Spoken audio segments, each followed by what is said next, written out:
Morning, all. So this is one of those two birds, one stone kind of things where I want to talk about news of the day, and I'm also going to do the preview for tomorrow's games while I can, and in one video. Of course, the Canucks and the Minnesota Wild will get off to a start of the festivities in a couple of hours, and then they play again tomorrow on Friday. So today's games are going to be interesting. There's 5 of them. Tomorrow there's 6. Saturday there's at least 5, potentially, because some of these series could come to an end before then.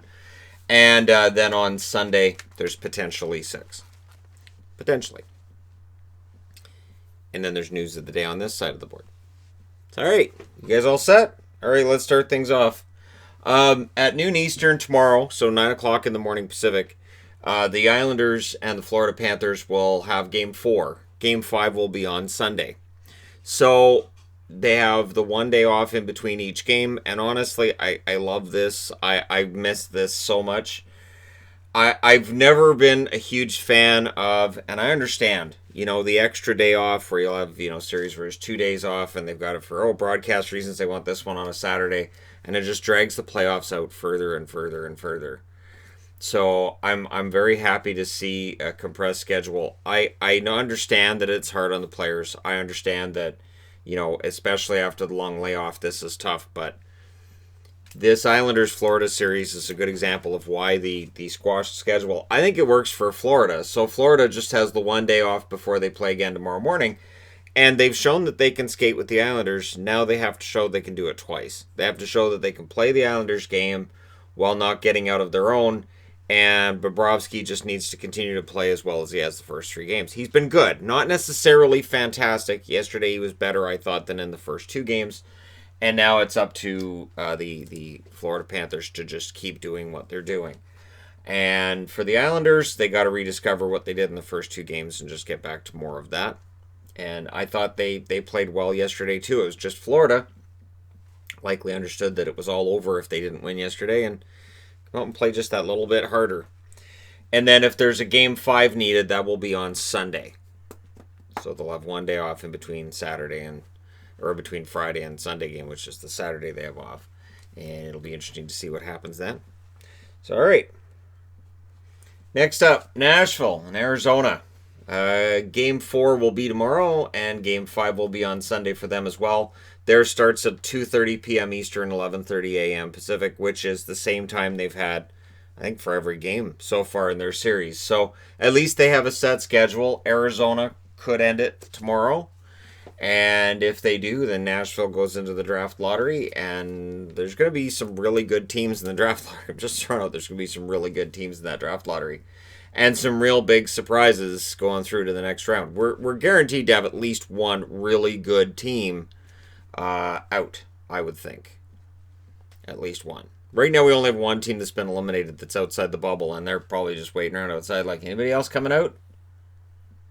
It's just us. Alright, well, we're the first ones to the keg then. So, the Nashville Predators, really, in all honesty, I'm surprised to see them down 2-1 against Arizona, but Arizona's working really hard. Darcy Kemper's standing on his head. And if Nashville can come back, then they have to play him again on Sunday. And Nashville has to beat him twice in a row. Which is doable, you would think, if you're Nashville. But who would have believed Nashville would be in this position right now? That Arizona might take him out in 4. This is one of those things, too, where when I was doing the predictions, if I had actually predicted what we're seeing right now, people would have said, Shannon's just being contrarian. There's no way that these series are going to actually go that way, right? That can't happen. But it's the most 2020 thing ever, I think. Pittsburgh. 4 o'clock Eastern, 1 o'clock Pacific. Montreal, of course, is in a position to knock out the Pittsburgh Penguins. And Game 5 would be Saturday. So that would be the first of back-to-backs. So Pittsburgh has to beat them twice in a little over 24 hours. Which is not easy no matter who you're playing. But when you're playing Carey Price, this Carey Price right here, that makes it a little more difficult. Part of the reason I'm wearing a Pittsburgh jersey is I don't know that I'm going to be wearing Pittsburgh jerseys for previews after tomorrow. It might be Pittsburgh's last game until December. And that's the thing that we got to remember too, is that when you get eliminated, odds are you don't play hockey again until December. You get a nice long time to think about it. So you go from March until August before you start playing again. Then you play like a handful of games, and well, you're out. That's got to be rough. I understand these guys will be happy to get home to their families and all that, but it's got to leave a bad taste in your mouth until December when you get back at it. And it leaves the general manager a nice long period to look at the team and say, all right, here's what we need to fix. So Montreal can assert themselves and get themselves into the next round. And while there's people who are going to say, well, that's too bad, because if they'd fallen out and gotten Lafreniere, then, things might have been better for Montreal. Reality is that the Montreal Canadiens in that locker room, they want a shot at a Stanley Cup. And I'm telling you, this year's been crazy enough. If they're against Tampa in the first round, right? If Tampa gets that number 1 seed and they're against Montreal, it could be interesting. I want Philly, though. I want Philly to get that number 1 seed and go against Montreal, because Philly-Montreal series are usually pretty fun to watch and can get pretty physical and pretty ugly. So that's what I'm rooting for personally. If Pittsburgh were to win and complete the comeback, they probably play Boston. And I don't like necessarily Boston's chances right now. Boston's saying all the right things about, we just need to be better, blah, blah, blah, blah, blah. No, just, come on, just go out there and prove it. So, yeah, we'll see what happens tomorrow with that. And also, related note, the Oilers, 6:45 Eastern tomorrow, 3:45 Pacific. Chicago's up, of course, 2-1. The Oilers have one last chance, potentially, or they get another chance on Saturday. So, same as this series here, both of them, it's back-to-back Game 4 and Game 5. So, look out.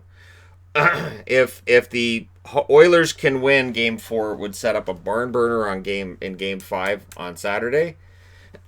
And who doesn't want to see that, right? Which means that tomorrow I can't do the previews the way I've been doing them, because we won't know whether or not these games are going to be needed on Saturday.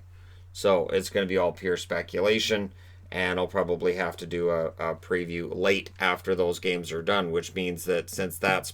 I'm going to go ahead and say I haven't looked at the Saturday schedule or the Friday schedule yet in terms of, this is... So that'll be 3:45. Get my days mixed up. 6 o'clock. I'll probably have to do one during one of the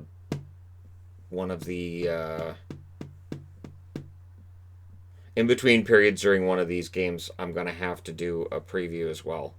All right, well, I'll figure it out when we get there, right? Because, again, I can't do a preview if we don't know the games are going to happen. So, yeah, it's going to be interesting because, again, these two need to win games 4 and 5, and by these two I mean Pittsburgh and Edmonton, within around 24 hours. So, it's a tough task against any team. But against Chicago and Montreal, this is why people didn't want LA in it. This is really it. I mean, LA was playing really well going into the break, and they had a lot of young kids coming in, and it looked like they were going to be pretty darn good. So if LA had been in this, I know they would have been capable of doing what we're seeing Chicago and Montreal doing right now, just with the way they were playing going into the break.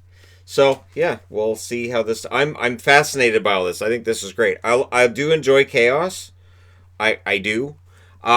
Speaking of which, Toronto plays tomorrow after playing tonight. So at 8 o'clock Eastern, 5 o'clock Pacific, Toronto will play Columbus in Game 4. This is where an interesting conversation comes up. I mentioned Toronto and problems they had against Montreal. And Toronto fans kept saying, well, wait a minute. We had problems against Montreal because that was the second half of back-to-backs. We just don't play well in the second half of back-to-backs. At which point I pointed out there's a back-to-back in this. So if they lose against Columbus today, tomorrow they'd have to change that back-to-back narrative. And that's where things get tricky, and then Game 5 would be on Sunday. So then after the back-to-back, then they have to play 3 and 4 nights, which everybody does during this round if they all go 5. I'm pretty sure every series will have had 3 games and 4 nights, or 4 days, however you want to look at it, along the way. So it's going to be tough. It's going to be really, really tough.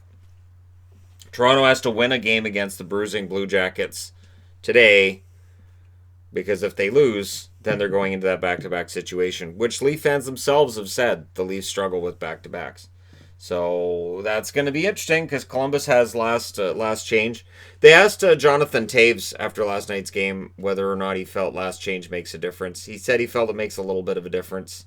And wearing your home jerseys and getting your home anthem singer makes a bit of a difference. But he said in the grand scheme of things, it's not a big deal. So there's that. But it's going to be interesting to see what happens with the Leafs today. Because again, the whole chaos of what we're seeing right now is fascinating. Really, really is. So yeah, I'm looking forward to that, and of course the comment section should be just absolutely fantastic after all these games. So I haven't heard anything about anybody being suspended yet. Every game though, there's somebody that people want to see suspended. So the last game tomorrow will be at 10:45 Eastern, 7:45 Pacific. Of course, this is a back-to-back. Vancouver and Minnesota playing the first game today, and then they play the last game tomorrow. So it's gonna be kind of like having a day in between, and yet the way Minnesota plays, it's gonna be tough. And of course, Michael Furland is now out of the bubble. He will not finish this series. And when I heard that, I thought, oh, it's a concussion. Please don't be a concussion. Because, again, he missed most of the season. He only played 14 games during the regular season due to injury. And concussion issues have been a problem for him. And I would think if he has left the bubble, and I mean, they haven't said why, but I'm thinking that's probably it. So, hopefully he's okay. Game 5 in this series would also go on Sunday, same as here. And here and here. So 4 of these would have game 5s on Sunday. 2 of them would have game 5s on Saturday. And we may very well get there. I'd be interested to know which ones you guys think are going to go 5 and which ones you think are going to be over in 4. So let me know your winners below. And now to news of the day. So anybody who's all news of the day related and just wanting to watch news of the day. Phase 2, they announced, will be Monday at 3 p.m. Yes, there will be a live stream for Phase 2 and the drawing and us finding out who got that pick and having a nice, I'm sure, casual, friendly, rational debate about the NHL and its lottery system. The part I find funny is that already people are like, oh, that's it. It's rigs in for Pittsburgh. Or rigs in for Edmonton. We're going to rig it for the Rangers. Well, it's going to be rigged. It's nice. I guess it's nice to have it so that whoever's in this, that if they win it, people can go, see, I told you. Told you. All right. Oh, okay, sure. And whoever wins, I'm sure there'll be, like I said, a nice rational debate about how much that player's needed. The thing with Pittsburgh is, if they lose to Montreal tomorrow, then they would have lost 9 of their last 10 playoff games. Clearly, they're a team that has some holes on their roster. And adding Lafreniere, I don't know that necessarily makes them cup champions next year. I think their holes are on the blue line. And maybe they are in a position where they have to decide what they're going to do with their goaltending because they're being out-goaltended by Carey Price, which is not shameful on any level. But it's notable in that this has happened 3 years in a row where the goaltending has been out-goaltended by the guy at the other end of the ice. Last year by the Islanders. The year before it was Holtby that did it to him. So that is an ongoing debate. And again, sure, you're adding a star forward, a potential franchise player, and all this wonderful stuff. But how many more years do Crosby and Malkin have as top players? So again, be interesting to see what happens. New York Post is reporting that Henrik Lundqvist is most likely to be bought out this offseason, that they may throw out, hey, does anybody want to trade for King Henrik, and probably not get responses on that. And that's a shame, but at the same time, at his current price tag, totally understandable with a flat cap situation that teams wouldn't be wanting to get themselves King Henrik onto their roster. So he may very well end up getting bought out. The idea being Shesterkin and Georgiev are probably going to be the guys going forward.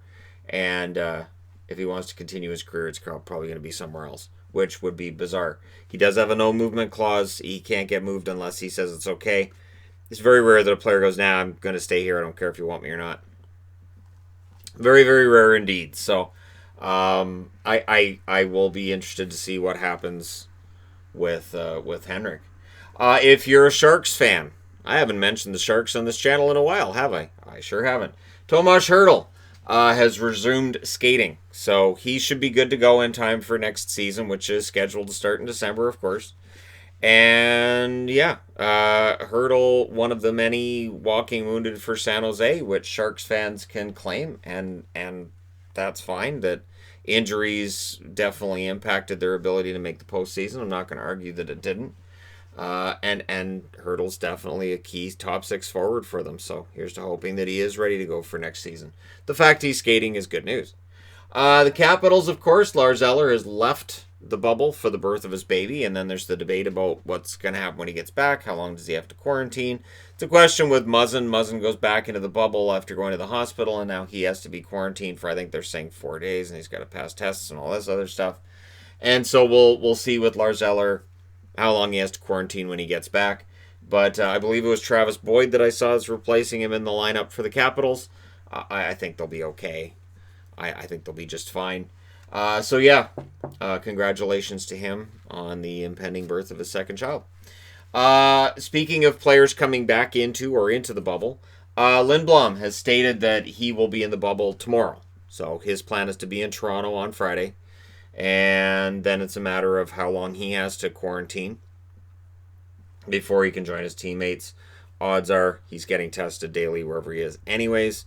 And because again, they've done thousands and thousands of tests with no positives, they want to make sure they're not bringing somebody in who's got a potential positive out of the bunch. So they would have been testing him already, I would think, probably daily. And yeah, he'll be in the bubble tomorrow. So that's his plan, anyways. We'll see whether or not he actually ends up coming in. Seattle has broken records. So they crashed their site, the Release the Kraken site, on the day that it was revealed. They got something like 20 million hits on it. And it's the best launch ever. According to Fanatics, the launch of their merchandise has beaten the previous record the Vegas Golden Knights set by 4 times. So as much as, we did the reveal here, and there were a lot of people going, that's terrible, that logo's awful, that's just crap, that's just awful, it's not going to work, it's not going to work. Their waiting list for season tickets is now at 51,000 people, which is a huge increase since they announced the team's name. And yeah, they eclipsed Vegas's record by 4 times. So I've got a hat coming, I've got a t-shirt coming, and a puck. Because I realize I can't get a jersey yet, but I will be doing videos about Seattle over the next 12 months until we can get a jersey. And I need to have some Seattle merchandise. Besides which, seeing that logo, in person may very well be different than the way it looks on TV. There are logos that are like that. The Hawks come to mind with the chain stitching. Columbus comes to mind. This is much sparklier, much more attractive logo than it looks when you see it in general. And yeah, so Seattle setting records, which is interesting because again, the ratings for the NHL and its return have been really strong after people said nobody was going to watch it. Seattle's selling like crazy after people said that's stupid, nobody's going to want it. I guess the word's just not getting out. Anyways, there you go. News of the day and a preview video. Let me know your thoughts in the comment section below as always. Don't forget to hit like and subscribe if you're browsing your way through. You just happened upon this video.